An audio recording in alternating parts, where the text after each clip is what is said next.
Buenas noches, bienvenidos a una nueva emisión de Juicio al Misterio.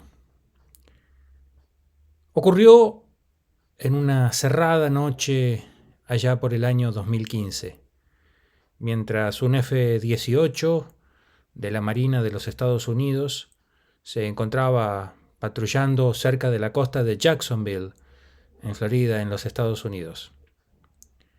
Mientras lo hacía, comenzó a llamarle la atención tanto al piloto como a su acompañante un extraño fenómeno aéreo delante de ellos. Estaban patrullando un buque de la Marina de los Estados Unidos. Inmediatamente pensaron que se trataba de un ejercicio y entonces, con su radar, como estamos viendo en el video que me acompaña en esta emisión, comenzaron a perseguirlo en maniobras de combate. Estaban seguros que se trataba de un ejercicio militar y que estaban siendo sometidos a una prueba que luego sería también sometida a una calificación por el Ejército de la Defensa de los Estados Unidos. Como ven, la persecución de estas aeronaves de enorme velocidad se produjo a grandes velocidades, se produjo durante un tiempo bastante importante, mientras el F-18 perseguía a esta aeronave, por llamarla de alguna manera, que estaba a 35 mil pies, que tenía una forma de objeto plateado, pero que, bueno, en principio seguía siendo hasta ese momento un ejercicio militar. Comenzaron a pasar los minutos y quienes se encontraban en el F-18 empezaron a ver algunas maniobras de este objeto que no eran las tradicionales. Y entonces, ante la duda, pidieron información al control militar que se encontraba en tierra. El control militar les aseguró que no había ningún ejercicio militar ordenado y que ellos se encontraban patrullando una zona y que si habían encontrado alguna formación, esa no era una formación habilitada, no era una aeronave que tenía permiso para encontrarse en esa zona y que entonces se encontraban en peligro. Ese entrenamiento no existía. Y entonces, a los pocos minutos, la aeronave que se encontraba delante del F-18 y que el F-18 venía persiguiendo, desapareció. Hace muy poco, en The Black Vault, un depósito de información gubernamental relacionado con los ovnis, comenzaron a recogerse nuevas documentaciones e informaciones luego de la desclasificación que se había producido en la NASA y en la CIA. Y entonces, a este evento, que como ven ustedes está filmado desde hace un tiempo, ustedes lo podrán encontrar en las redes fácilmente, se le dio el nombre de caso Gimbal. Les voy a leer textualmente algunas de las declaraciones que han salido a la prensa luego de la presentación que se hizo de este caso en el Senado de la Nación. Verán ustedes que estas declaraciones textuales están fragmentadas porque si bien ha trascendido la mayoría del material, hay algunas partes que han sido y siguen estando bloqueadas. El piloto naval que se encontraba en el Gimbal dijo a los senadores cuando se presentó en la desclasificación que inicialmente, como les contaba, había creído que se trataba de un ejercicio ordenado por sus superiores y que eso que tenía allí delante, que ustedes están viendo en el video, al igual que yo, se trataba de un adversario. Y entonces textualmente dijo, hacia el final de uno de los vuelos nocturnos, contó, estaba realizándose en el período, en el mar, él y su piloto detectaron una vía de contacto aéreo que venía del este y que se dirigía hacia el barco que ellos estaban patrullando con el F-18 de la Marina de los Estados Unidos.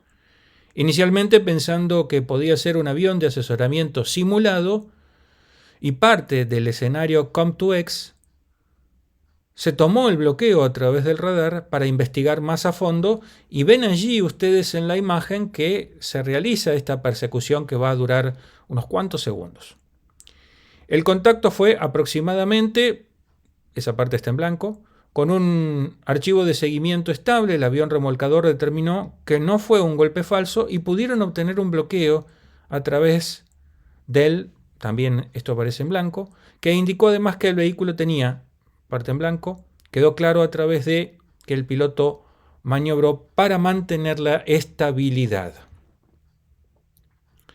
El ambiente en general de la reunión fue muy profesional, esta que se produjo en el Senado de la Nación. Los miembros del personal profesional estaban realmente interesados en el relato de lo que había acontecido en esa oscura noche de 2015 y continuaron mostrando un interés en aprender más sobre este tipo de detecciones y la curiosidad por saber qué camino pretende tomar la Armada a estos eventos que de manera incesante siguen produciéndose en todos los cielos del mundo, ante todos los ejércitos y ante todas las fuerzas aéreas del globo.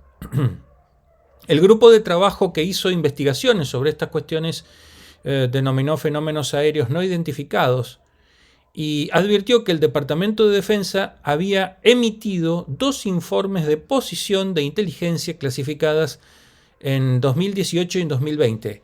Informes que, como ustedes saben, fueron desclasificados y que originaron sendas presentaciones ante el Senado de los Estados Unidos.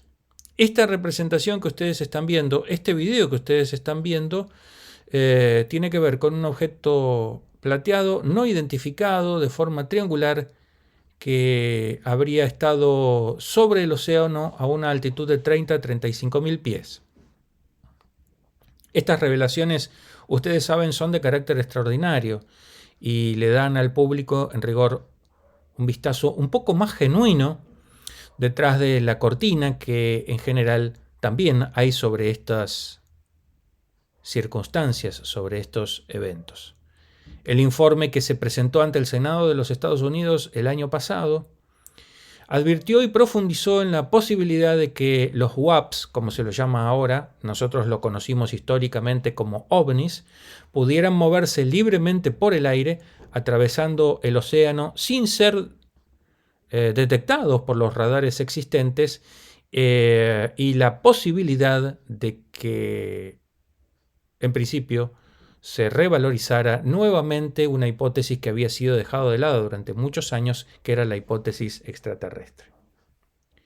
Sobre estas cuestiones se viene hablando desde 1947, cuando Kenneth Arnold divisó en el cielo lo que parecían ser unos pequeños platillos para pocillos de café, y entonces empezó la historia de los platillos volantes y la historia de los ovnis modernos. Pero lo cierto es que el hombre ha mirado al cielo desde la más remota de las antigüedades y ha descrito, a veces en pinturas rupestres de las que hemos hablado en otros programas, a veces dejando sus huellas en tablas con escritura cuneiforme, a veces en papiros, los egipcios, en las paredes, y a veces simplemente en libros antiquísimos de la historia. ¿Qué son esas cosas que vemos allí en los cielos? Bueno, ha habido distintas interpretaciones. Yo solamente quiero darles 2 ejemplos que ustedes fácilmente pueden conseguir. Una de ellas es las que aparecen en el libro Proyecto Libro Azul, escrito en este caso en español por Brad Steiger.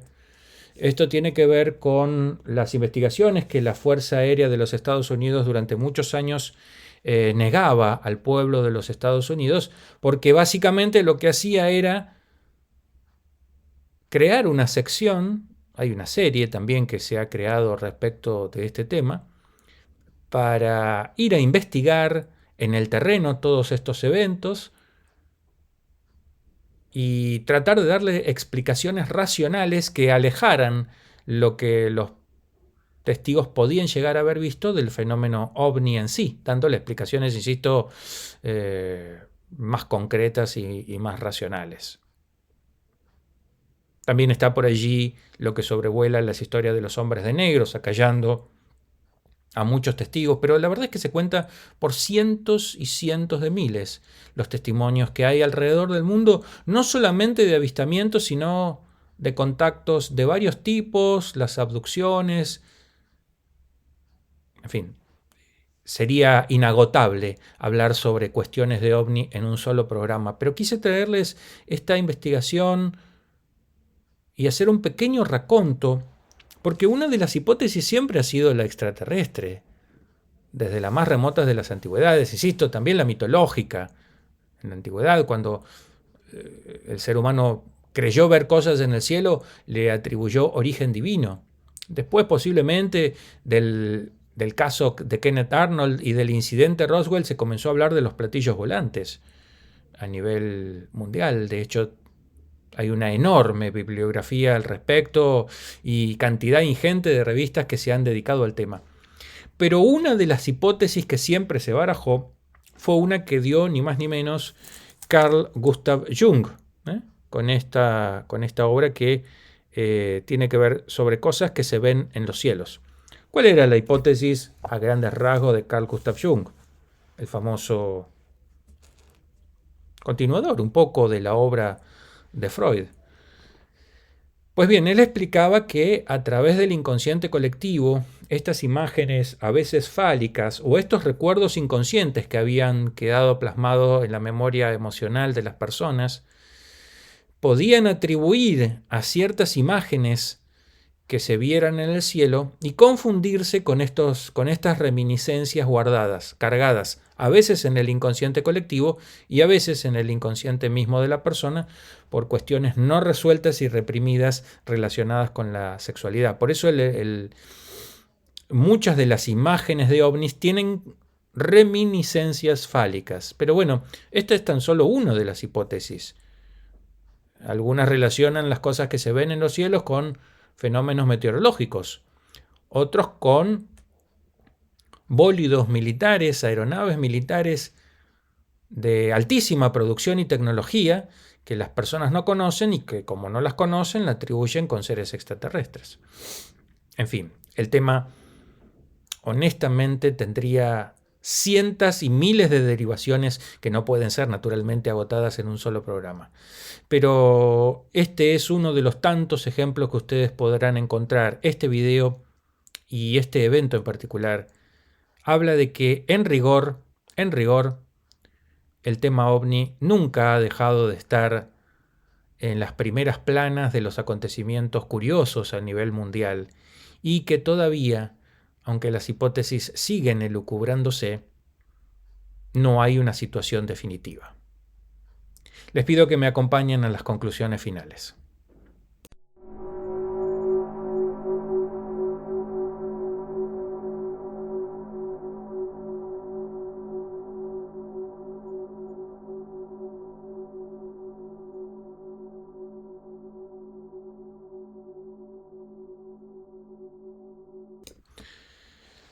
¿Qué son esas cosas que se ven en los cielos, sobre las que se preguntaba y se inquiría el propio Carl Gustav Jung? ¿Qué son esas cosas que están en el cielo? Me pregunto yo y les pregunto a ustedes. ¿Quién no habrá tenido la posibilidad de ver en el cielo algún ovni, que en rigor es un objeto volador no identificado? Es algo que vemos en los cielos, pero que no podemos identificar, porque no lo vemos bien, porque no tenemos los aparatos. El problema es que los que lo pueden ver bien y los pueden identificar, tampoco saben qué es.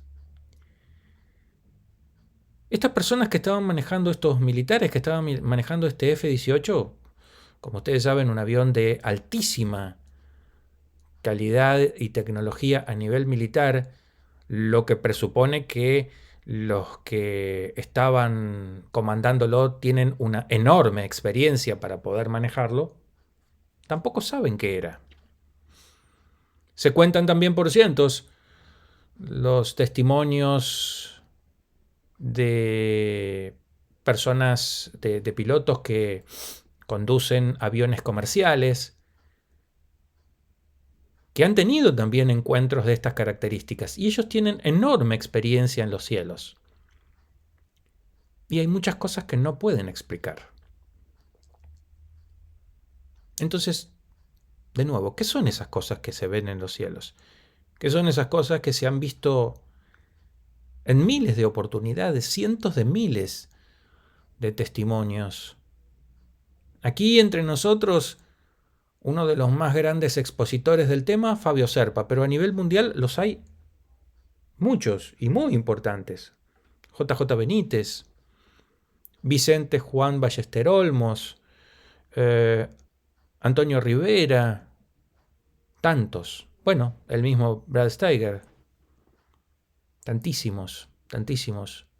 Y todavía después de tantos años, somos incapaces de dar una respuesta absolutamente conclusiva sobre la existencia de los ovnis en sentido extraterrestre, o una explicación definitiva a qué es lo que vemos en los cielos.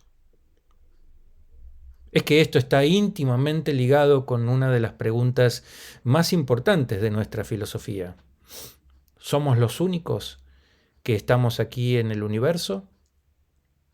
¿Somos la única forma de vida en el cosmos del que hablaba Carl Sagan? ¿O precisamente como él advertía, siendo que somos una pequeña mota de polvo en el océano cósmico, es imposible sostener que somos o que seamos los únicos o la única forma de vida en el universo? De hecho, nuestro planeta se creó y tuvo las condiciones de vida muchísimo tiempo después del famoso Big Bang. Entonces, siempre hemos buscado afuera la verdadera causa de nuestra existencia, de la vida en el planeta, del propio planeta. Y por eso, la hipótesis extraterrestre es una hipótesis de la que no podemos salir porque nos atrae, porque nos da curiosidad, sin saber si pueda llegar a ser cierta. ¿Cuántas fotos se han trucado? Pero de las muchas miles y cientos de miles de fotos que se hayan trucado, no habrá una que sea verdad. ¿Qué hay en este video que tengo aquí a mi lado? ¿Qué creen ustedes? Perdón. ¿Qué creen ustedes que hay allí? ¿Qué creen ustedes que hay detrás de este video? Bueno, como siempre, como todos ustedes saben, solo estamos aquí para traer más preguntas. Porque, en rigor, yo también cuando miro al cielo creo ver cosas y muchas veces no tengo explicaciones para ellas. Quizá precisamente porque no tengan los elementos, pero insisto, los que tienen los elementos tampoco nos dan respuestas definitivas, lo que nos hace albergar cada vez una duda más grande. Y entonces, cuanto más dudamos, más nos metemos en el camino del conocimiento. Esa duda que le permitió y le permite a la ciencia seguir adelante es la misma duda que tenemos acerca de muchos de los fenómenos que gobiernan el universo. Después de todo, la única manera de seguir aprendiendo es considerarnos ignorantes y seguir en el camino del conocimiento. Les agradezco que me hayan acompañado una vez más en estos viajes del conocimiento, en estos viajes para aprender, ustedes y yo primero, y seguramente estos viajes no terminan aquí. Seguiremos tratando de allegarnos a aquellas cosas que son parte de la realidad, son parte de nuestra historia, de nuestro pasado, están aquí y todavía no tienen una respuesta definitiva. Entonces, les pido que me sigan acompañando, que se atrevan a opinar sobre estos temas, que fundamentalmente no queden indiferentes y que lo que yo les pueda haber contado les resulte tan solo un pequeño empujoncito para que ustedes abran esa puerta y se vuelquen también al camino del conocimiento. Les agradezco, los invito a nuestra próxima emisión y los saludo desde Buenos Aires, Argentina, hasta cualquier momento.